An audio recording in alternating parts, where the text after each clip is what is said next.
Boa noite, a paz do Senhor Jesus, Deus abençoe a todos. Nós vamos iniciar mais um grupo familiar, estudando a palavra de Deus. E hoje nós temos um tema muito importante, que é a doutrina da justificação. Nós vamos falar de uma forma bem simples, de uma forma bem rápida, para que você possa entender esse importante conceito que existe na Bíblia, não é? E eu queria começar pedindo para você abrir a sua Bíblia lá no livro de Romanos, Novo Testamento, capítulo 6, versículo 23. A palavra de Deus diz assim, Romanos 6, 23. Porque o salário do pecado é a morte. Então, aqui está muito claro que as consequências do pecado é a morte. Mas o dom gratuito de Deus é a vida eterna, por Cristo Jesus, nosso Senhor. Então, o dom, o presente, o dádiva de Deus é o próprio Senhor Jesus, o seu Filho unigênito, o Filho unigênito de Deus, veio para nos trazer o livramento dessa morte. Amém? Muito bem. O que significa doutrina? Uma doutrina, ela é um fundamento, é a base de ideias, no que a gente pode se apoiar. Então vamos dizer assim, o que nos dá a certeza que nós somos livres da morte, se nós somos pecadores? Se você falar assim, mas como que nós somos pecadores? A Bíblia fala isso? A Bíblia revela isso? A Bíblia revela. Ainda nesse mesmo livro de Romanos, capítulo 3, lá no versículo 10, está escrito assim, como está escrito, não há um justo, nenhum sequer. Então, Deus que conhece todas as coisas, então ele revela que não há um justo sequer. Aí no versículo 11 fala assim, não há ninguém que entenda, não há ninguém que busque a Deus. Todos se extraviaram e juntamente se fizeram inúteis. Não há quem faça o bem, não há nem um só. Amém? Então, a Bíblia ela deixa claro que nos padrões de santidade divinos, naquilo que Deus espera de nós, nós não conseguimos, com a nossa carne, que é um obstáculo para fazer a vontade de Deus na nossa vida, ou seja, o Espírito, que ele é tendente a Deus, ele tem dificuldades em relação a nos guiar, a nos trazer, justamente por causa da carne. Nós somos vendidos pelo pecado da carne. Nossos pensamentos são contrários ao pensamento de Deus.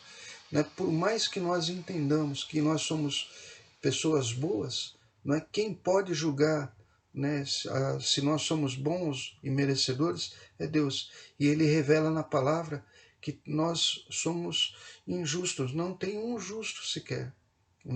No versículo 23, ainda no capítulo 3 de Romanos, está escrito assim, porque todos pecaram e destituídos estão da glória de Deus. Então, está muito claro que nós somos pecadores. E como nós lemos no começo, lá em Romanos 6, 23, o salário do pecado é a morte.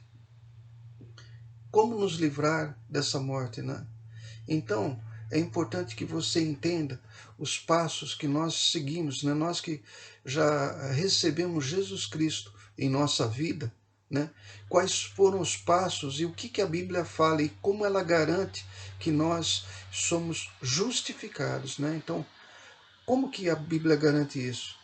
Bom, em primeiro lugar, para que nós possamos ser justificados, a primeira coisa, a primeira atitude que nós temos que ter é a atitude do arrependimento. Então, sem o arrependimento não há justificação.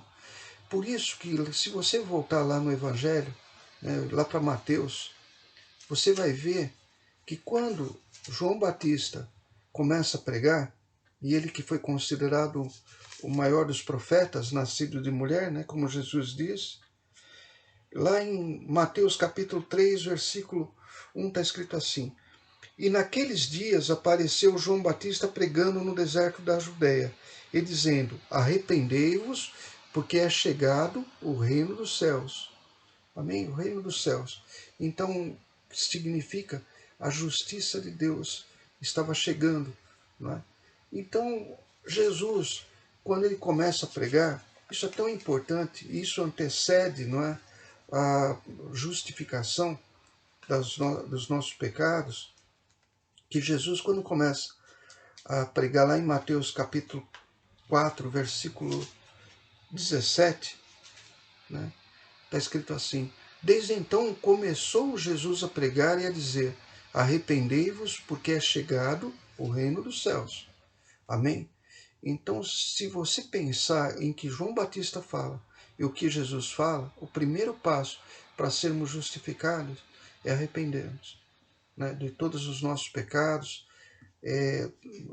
O arrependimento, ele permite que Deus mude a nossa natureza.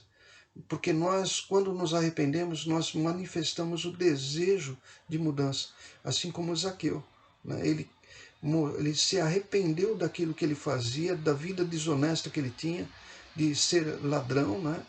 De ser uma pessoa corrupta.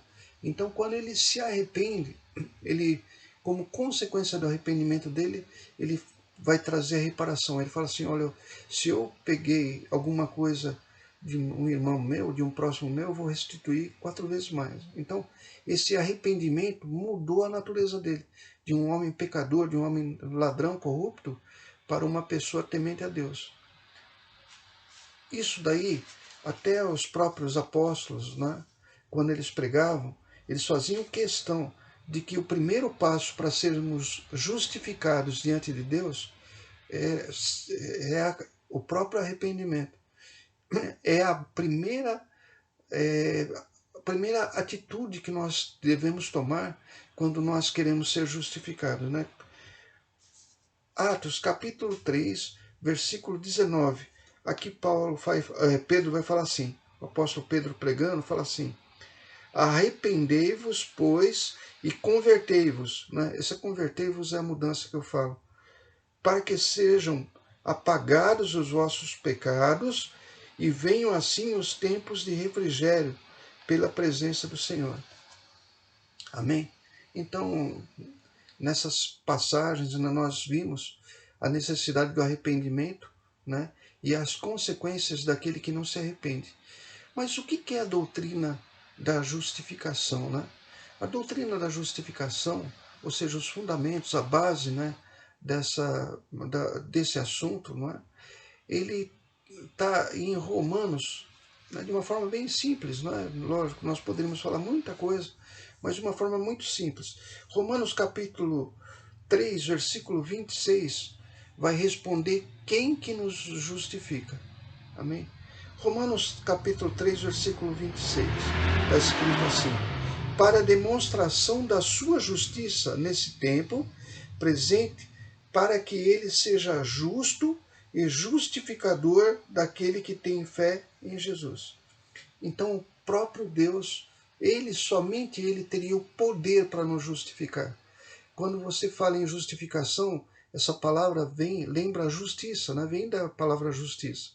Então, o que nos livra da justiça divina é sermos justificados. E quem faz isso é o próprio Deus. Lendo de novo, olha. Para a demonstração de sua justiça nesse tempo, tempo presente, para que ele seja justo e justificador daqueles que têm fé em Jesus. No que se apoia, não é, o fato da gente ser justificado? Eu vou te trazer 4 partes, não é, ou 4 pontos, vamos dizer assim melhor, que nos revelam, nos garantem a justificação.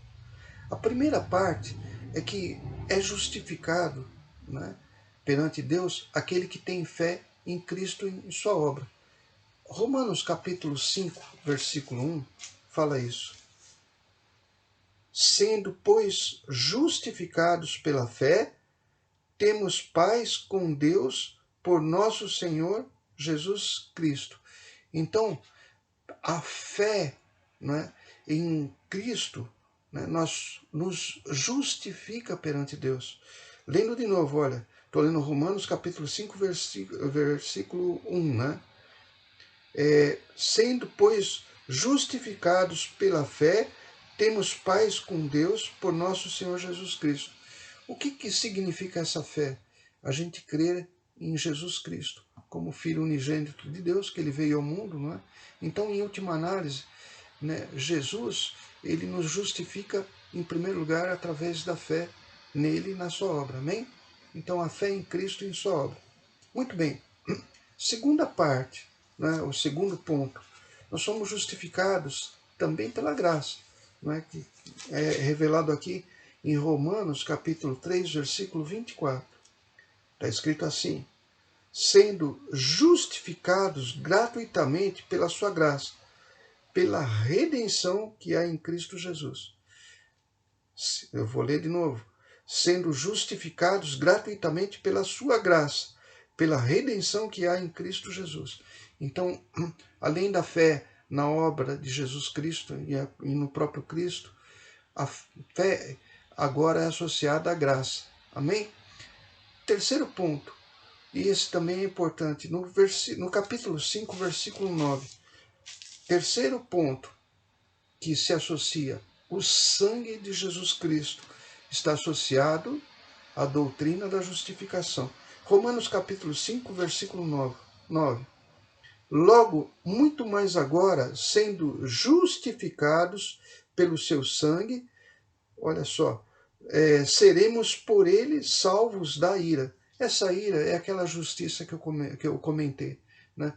A justiça que nos livra da morte, né? Se o salário, a condenação pelo pecado, né, é condenar o pecador à morte, então agora somos justificados pelo sangue de Jesus para ser salvos da ira, né? Nós somos salvos da ira, né, pelo sangue de Jesus. Então vem o sangue de Jesus se agregar na doutrina, junto com a fé na obra de Cristo, junto com a graça e agora o sangue. E para terminar, né, nós podemos dizer que existe uma outra garantia dessa justificação nossa. Isso está lá em Romanos ainda, capítulo 4, mas no versículo 25. Né, está escrito assim: o qual por nossos pecados foi entregue e ressuscitou para a nossa justificação. Quarta parte que se agrega, né, à nossa doutrina de justificação, aquilo que nos dá a segurança de que somos livres da morte, é a ressurreição de Jesus Cristo. Então é bom que você saiba que esses 4 fatos, não é? Dentre muitas coisas que Deus fez para a nossa justificação, elas apoiam, né, a certeza de que nós somos livres da condenação. Né? Que você agora entenda a importância da gente pregar o Evangelho. Né? Tudo isso mostra e aponta para uma coisa: a importância de nós levarmos a palavra de Deus, levarmos para as pessoas que não ouviram, né, o fato de que todos nós somos pecadores, não há um justo sequer, não há nenhum que faça o bem. O mundo lá fora não entende isso. Se não é a palavra de Deus revelar, então as pessoas elas se andam na sua justiça própria, né, nos seus modos de pensar, né, e que são totalmente diferentes do modo de pensar de Deus. A vontade de Deus está expressa, né, num único lugar.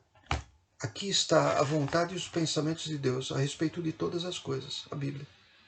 Quem não anda por esse modo de entender os pensamentos de Deus, fatalmente comete erro. E o salário do pecado é a morte. O preço a ser pago é muito caro. Isso aponta para nós termos que orar por vidas, termos que evangelizar, não perder a oportunidade de mandar pregações, versículos, falar de Deus, mandar louvores, na esperança de que, pela graça, né, pela misericórdia de Deus, o coração dessa pessoa se abra e ela entenda que sem crermos, né, na obra de Jesus Cristo, sem recebermos a graça de Deus, sem ter a cobertura do sangue de Jesus Cristo, né, entender a importância do sangue e a sua celebração na Santa Ceia, não é? E sem a ressurreição de Jesus Cristo, que é a Páscoa, que justamente nós comemoramos na Santa Ceia, então você vê que a Santa Ceia, ela invoca a doutrina da justificação, porque ela traz a ressurreição de Cristo, e ela traz o sangue de Cristo, a graça do Filho de Deus ter vindo ao mundo para nos salvar, não é? e a prática, né? Ou seja, o cumprimento da celebração da Páscoa, da Santa Ceia, isso nos traz a certeza de que nós estamos cumprindo a vontade de Deus. Amém? Deus abençoe a todos. Eu queria fazer uma oração. Baixe sua cabeça, feche seus olhos. Senhor Deus e Pai, em nome de Jesus, nós queremos te agradecer pela tua palavra, meu Pai, e que esta mensagem, meu Pai, não fique somente em nossos corações, mas seja levada adiante, meu Pai. Seja levada a todos aqueles que não conhecem a tua palavra, e que é por essa tua palavra vem o teu poder de salvação e o mesmo poder que cura, que liberta, que restaura, que dá livramento, que traz a solução de tudo aquilo que nós precisamos. Porque assim como Paulo fala, todas as nossas necessidades são supridas em Cristo Jesus, através da tua palavra, Senhor. Alcance todas as vidas, Pai querido, alcance as vidas que estão nos leitos, aqueles familiares que perderam entes queridos, alcance os nossos governos, alcance os que trabalham nas áreas fundamentais, estratégicas, de primeira necessidade. Pai querido, em nome de Jesus, proteja-os todos e que venha logo, meu Pai, o livramento dessa praga, meu Pai, dessa pandemia, dessa doença, em nome de Jesus Cristo. E você que crê, diga amém e graças a Deus. Deus abençoe a todos e até domingo às 10 horas da manhã em mais um culto virtual, em nome de Jesus.